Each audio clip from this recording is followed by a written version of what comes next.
राजू जी, स्वागत है आपका न्यूज स्टेट पर। 45% से 15% तक संख्या हो चुकी है हिंदुओं की संभल में, और संभल में साल दर साल, दशक दर दशक यहां पर दंगे भड़कते रहे, और नतीजा यही कि हिंदू परिवार वहां से बड़ी संख्या में पलायन कर रहा है।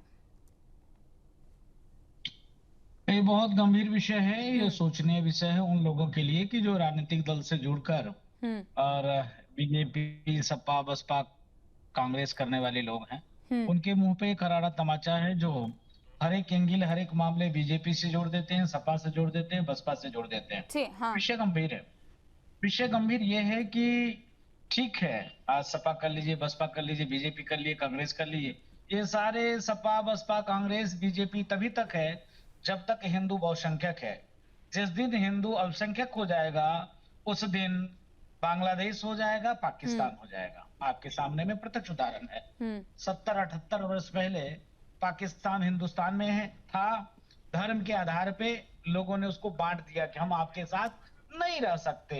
वहां न बसपा है, न सपा है, ठीक है, लेकिन सवाल ये भी है, देखिए राजू जी, सवाल ये भी है, चूंकि देखिए जिस तरीके से ये डेमोग्राफी का मामला सामने आया है, धर्मेंद्र यादव भी हमारे साथ जुड़े हुए समाजवादी पार्टी के, उन्होंने भी कहा कि ये सरकार जब सरकार सत्ता में आना चाहती है तो दंगे करा देती है, और जब वो सत्ता में नहीं आती है तो वो दूसरे यंत्रों के जरिए दंगा यहां पर करा देती है। लेकिन सवाल यही है, चूंकि संभल का ये सिर्फ मामला नहीं है, बीते कुछ महीनों में हमने देखा कि उत्तर प्रदेश के कई ऐसे जिले हैं और कई उनके ऐसे इलाके हैं जहां से हिंदुओं की आबादी बहुत बड़ी संख्या में घटती जा रही है। मैं पूछना चाहता हूं महोदय से, चाहे जो भी, हमको किसी राजनीतिक दल से पूछने नहीं है, उनसे मुझको सवाल नहीं पूछनी है, लेकिन मैं अपनी बात को रखना चाहता हूं एक आधार पे कि क्या 70 और 80 के बीच में बीजेपी थी? अधिकतर दंगे 70 और 80 के बीच में हुए हैं। बिल्कुल बीजेपी थी क्या? अभी लोगों ने कह दिया बीजेपी कराना चाह रहे। अरे भाई, अभी भी तो बीजेपी, सपा, बसपा, कांग्रेस जवाब दो मैं कर तो देखो। एक सेकेंड। हाँ, ठीक है, ठीक है। कभी 45% थे, आज 15 हो गए हैं। जम्मू कश्मीर से हिंदू मारकर काटकर भगा दिए गए। कोई बोल पाया? कोई कुछ कर पाया? ठीक है। कहने का मतलब ये है कि इस्लाम के विचार, इस्लाम के मानने वाले की जहां पर भी संख्या बढ़ती है, वहां मत, मतांतर, पंथ, मजहब। ठीक है, अब जवाब भी ले लेते हैं धर्मेंद्र यादव जी से। बोलिए धर्मेंद्र जी, बोलिए। देखिए, भारतीय जनता पार्टी और उनको सपोर्ट करने वाले लोग उदाहरण किसका दे रहे हैं? बांग्लादेश का दे रहे हैं। उदाहरण किसका दे रहे हैं? श्रीलंका का दे रहे हैं। इनको ये नहीं पता है कि बांग्लादेश में बहुसंख्यक राजनीति करने की वजह से बांग्लादेश की हालत हो गई है, और वही काम ये भी करने की बात कर रहे हैं। तो इस बात को जब इनको समझ ही नहीं है कि देश का फैब्रिक क्या है, देश के जो असूल सिद्धांत क्या थे, देश किस बुनियाद पर बना था, इसके बारे में जब इनको पता ही नहीं है तो क्या बात करेंगे? मुझे बता दीजिए। डेमोक्रेटिक कंट्री में जब भारत का संविधान लागू है, आपको पता है बंटवारे के समय 1.5% मुसलमान भी पाकिस्तान नहीं गए थे। 98% मुसलमान, 98.5% मुसलमान लगभग इंडिया में रहना पसंद कर रहे थे। तो इंडिया में रहना पसंद करने का मतलब वो अपना देश मानते हैं ना।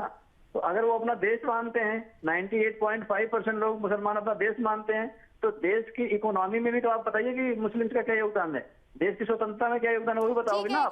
लेकिन अगर ये नहीं, अगर भारतीय जनता पार्टी, मुद्दे पर आते धर्मेंद्र जी, मुद्दे पर आते हैं, चूंकि संभल के बारे में इस वक्त बात हो रही है, और संभल में जो दंगे भड़के हैं वो आप भी जानते हैं कि ये कोई नया मामला नहीं है, और 70 से लेकर 90 तक के दशक में कितने दंगे संभल ने देखे हैं ये आप भी बहुत अच्छे से जानते हैं। लेकिन सवाल यह है कि डेमोग्राफी कौन बदल रहा है, क्योंकि हर दूसरे दिन कहीं ना कहीं से धर्मांतरण की खबरें सामने आ जाती है, हर दूसरे दिन किसी तरीके के प्रलोभन की खबरें सामने आ जाती है। बीते महीने भी हमने देखा बहराइच हो, महाराजगंज हो, श्रावस्ती हो, ये तमाम ऐसे इलाके हैं कि बड़े पैमाने पर हिंदुओं की संख्या घट रही है वहां से। मैम, मुझे ये बताइए, बहराइच का दंगा हुआ, भारतीय जनता पार्टी के विधायक ने कहा कि ये दंगा प्रायोजित था और भारतीय जनता पार्टी नेताओं को द्वारा किया गया था। मुजफ्फरनगर में जब दंगा हुआ था, समाजवादी पार्टी की सरकार थी, और उस दंगे में मात्र एक विक्टिम है, वो विक्रम सैनी है, खतौली का विधायक, जो भारतीय जनता पार्टी से विधायक था। उसकी सदस्यता खत्म हो गई है। एक मिनट राजू दास जी, आ रही हूं आपके पास। जब सरकार नहीं थी, जब हमारी सरकार थी, उसमें भी दंगा भड़काया इन्होंने, और माननीय उच्चतम न्यायालय ने माना कि भारतीय जनता पार्टी के विधायक विक्रम सैनी इसके गुनहगार हैं, और उन्हें 2 साल से ज्यादा की सजा हुई और उनकी सदस्यता खत्म हुई, और उस सीट पर चुनाव हुआ। समाजवादी पार्टी और आरएलडी का जो प्रत्याशी मदन भैया तो चुनाव जीत गए थे। तो ये जनता ने तो हमें मोहर लगाती है कि भारतीय जनता पार्टी दंगाइयों की पार्टी है, वो दंगा कराती है। दूसरी बात, अगर डेमोग्राफी की आपको इतनी चिंता है तो इस बात को मैं आपसे पूछना चाहता हूं कि हिंदुओं की आबादी बढ़ाने में योगी जी का क्या योगदान है, मोदी जी का क्या योगदान है, ये भी तो बताना पड़ेगा ना। दूसरे पे आप ब्लेम करते चले जाओगे तो ठीक बात नहीं है। तो ये बस मुद्दे से लोग भटक जाएं, मुद्दे पे बात ना करें, वोट चोरी की बात ना करें, मतलब ब्लेम लोकतंत्र को कहाँ लूट किया ले जा रहे रहा है? हैं, सवाल वो यही बड़ा तो मुद्दा पूछा नहीं जा रहा है है ना, और ब्लेम सुनिए कहाँ पहले किया मेरी जा रहा है? बात मेरी बात धर्मेंद्र जी, सवाल मेरी बात यही सुन तो लीजिए पूछा अभी। जा रहा है कि आखिर कैसे घटते चले गए। ऐसा तो मैं नहीं है कि बता- वहां से उठाकर उनको वहां पे रख दिया गया हो कि आप बताइए, यहीं पर बस जाइए। मेरी बात सुन कुछ तो लीजिए। घटना हुई है ना आप वहां पर। वोट चोरी करके ठीक बनाए। है, राजू दास जी कुछ कहना चाहते हैं, उनसे भी जवाब ले लेते हैं। एक सेकंड, वो कुछ कहना चाहते हैं, उनका भी जवाब बात सुन आने लेते हैं। दीजिए, मेरी लास्ट बात आने दीजिए, 10 सेकंड मुझे टाइम दे दीजिए। बोलिए। आप डेमोग्राफी चेंज करने की बात कर रही हैं और एक जिले का आंकड़ा लेके बात कर रही हैं आप। अगर आप पूरे प्रदेश का आंकड़ा बताओ तो मुझे समझ में आता है, पूरे देश का आंकड़ा बताओ तो समझ में आता है। अरे आजकल लोग शहरों में जाके रहना पसंद कर रहे हैं। मेरे गांव में बहुत सारे हिंदू परिवार हैं जो शहर में रहने लगे हैं, बहुत सारे मुस्लिम परिवार हैं, 10 मुस्लिम परिवार हैं जो आजकल मेरे ख्याल से 1-2 बचे होंगे उसमें गाँव में। तो वो स्वेच्छा से वहां जाते हैं। गांव से उठकर शहर अगर कोई रहने जाता है, धर्मेंद्र जी, गांव से शहर में अगर रहने के लिए कोई जाता है तो वो स्वेच्छा से जाता है। दंगे के बाद कोई नहीं जाता है। आप बोल ही नहीं रहे हैं उस चीज पर। आप घुमा फिरा कर आप भारत की आबादी को लेकर सवाल कर रहे हैं, आप बोल ही नहीं रहे हैं। राजू दास जी जवाब दीजिए। देखिए देखिए मैं इनका जवाब तो नहीं देना चाहता हूँ, मेरे भाई हैं। अभी ये सपा बसपा भाजपा से ऊपर उठना नहीं चाहते। जब ये जिस दिन इनके लोग खत्म हो जाएंगे, जीरो हो जाएंगे, तब ले लो ना, सपा बसपा ही क्यों ले रहे हैं? और दूसरी बात है, ठीक है, ये इसी वजह से तो देश का नुकसान हो रहा है। आप जैसे लोग ठीक है, नमस्ते, आप इन्हीं को बुलाइए। जल्दी से राजू दास जी जल्दी से बोलिए अपनी बात जल्दी से। इन्हीं को बुलवाओ। ये अहंकार ठीक नहीं है। आप क्या करें फिर? आप ही सारा काम कर लो, आप ही डेमोग्राफी चेंज कर दे रहे हो, आप ही डेमोग्राफी बढ़ा दे रहे हो, आप ही कानून व्यवस्था खराब कर दे रहे हो, आप ही दंगा करवा दे रहे हो, बीच में बोलने मत दो किसी को। ठीक है, अब आप बोलिए। अब आपके पास समय है, वो जा चुके हैं, अब आप बोलिए। वो जा चुके हैं तो उनको सुनने की क्षमता होनी चाहिए। मैं आपको जो एग्जांपल वो बता रहे थे, बांग्लादेश का बता रहे थे। बांग्लादेश में बहुसंख्यक की राजनीति हुई और देश के हालात आपके सामने हैं। आप श्रीलंका में चले जाइए, श्रीलंका में एक जाति विशेष का जो एक समुदाय था उसकी राजनीति हुई और ब्रेड का एक पैकेट, एक स्लेब 150 का मिलता था। तो इंटरनेशनल पॉलिटिक्स की आपकी वो जानकारी बहुत है, मैं इतना तो समझ पा रही हूँ, लेकिन आप संभल पे भी तो बोलिए साहब, थोड़ा संभल पे भी तो बोलिए। आप बांग्लादेश चले जा रहे हैं, पाकिस्तान चले जा रहे हैं, श्रीलंका चले जा रहे हैं, लेकिन बगल के जिले में नहीं जा रहे। आप संभल पे तो बोलिए कुछ। आप मुझे बताइए कि मैंने क्या कहा कि आप सारे जिले उठा लो। मैं अम्बेडकर नगर का रहने वाला हूँ। आप मेरे गांव में चले जाइए, मेरे गांव में करीब 15 मुस्लिम परिवार थे। आज की डेट में एक गांव में रहता है। अम्बेडकर नगर में कब दंगे हो गया मुसलमानों का वहां से?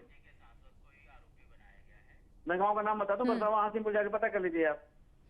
15 परिवार रहते थे, सारे जाके वहाँ शहर में रहते हैं अम्बेडकर नगर के।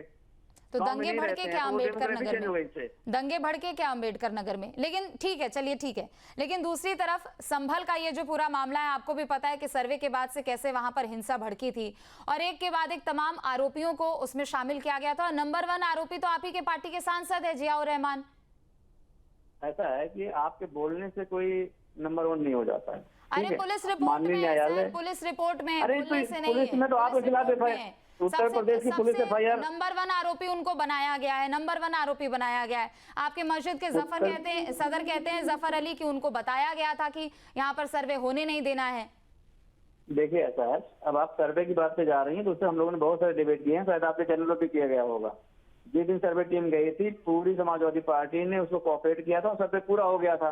लेकिन भारतीय जनता पार्टी का एजेंडा ये था, योगी जी का कहना था कि वहाँ दंगा भड़कवाना है। अब शांतिपूर्ण तरीके से कैसे सर्वे हो गया? उसके बाद अगले दिन भारतीय जनता पार्टी कार्यकर्ता और सर्वे की टीम मिल करके दंगा भड़कवाए और उन लोगों को उकसाया। तो ये तो भारतीय जनता पार्टी जानबूझ के करना चाह रही थी, दंगा भड़कवाना चाह रही थी। दंगा भड़काने से किसको फायदा हो रहा है मुझे बताओ? भारतीय जनता पार्टी को चुनावी फायदा होता नहीं होता है? तो भारतीय जनता पार्टी दंगा भड़कवाती है इससे, और किसी राजनीतिक दल को फायदा होता है मुझे बताओ? बीजेपी को फायदा होता है इसमें दंगा भड़कवाती है। इसमें इतनी बड़ी ना मैथमेटिक्स है ना कोई इतनी बड़ी लॉजिक है। ठीक है, चलिए लौटेंगे आपके पास। मुस्लिम एक्टिविस्ट फाजिल अहमद भी हमारे साथ जुड़ चुके हैं। फाजिल जी, स्वागत है आपका न्यूज स्टेट पर। संभल की डेमोग्राफी बदलने की कोशिश की जा रही है और एक आंकड़ा बकायदा पेश किया गया है। 45% तक हिंदुओं की संख्या यहाँ पर कभी हुआ करती थी, लेकिन अब 15% हो गई। अल्पसंख्यक हो चुके हैं हिंदू। देखिए, मुसलमानों से इतनी नफरत क्यों करती हैं आप? या जो भी ये बात बोलता है, ये देश अपना है। मुसलमान इधर, अब हम अपने गांव छोड़ के दिल्ली आ गए, तो हमने दिल्ली का जियोग्राफिकल बदल दिया, मतलब हम आतंकवादी हो गए।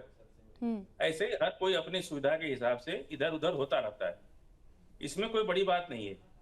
जहां मुसलमानों को अच्छा, गांव से लोग शहर में आ जाते हैं, शहर से लोग गांव में चले जाते हैं, तो ये तो आना जाना, इससे इतना दुख क्यों होता है बीजेपी के लोगों को कि मुसलमानों की आबादी बढ़ रही है? अरे बढ़ेगी क्यों नहीं बढ़ेगी भाई, हमारा देश है, हम स्वतंत्र नागरिक हैं इस देश के, संविधान के अंदर में हम रहते हैं। संविधान ने आप क्यों, हमारी आबादी पर क्यों दिक्कत होती है आपको?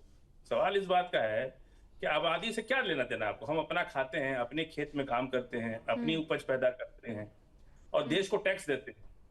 फिर जो सरकार चलाने वाले लोग हैं उनको इतनी तकलीफ क्यों होती है कि मुसलमान बढ़ गया? क्यों नहीं बढ़ेगा?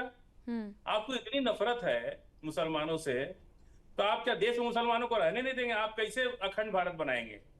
जब पाकिस्तान और बांग्लादेश भी हमारे देश का हिस्सा होगा, तो आप इतना मुसलमानों से नफरत करते हैं, तो बांग्लादेश और पाकिस्तान कैसे भारत में मिलाएंगे?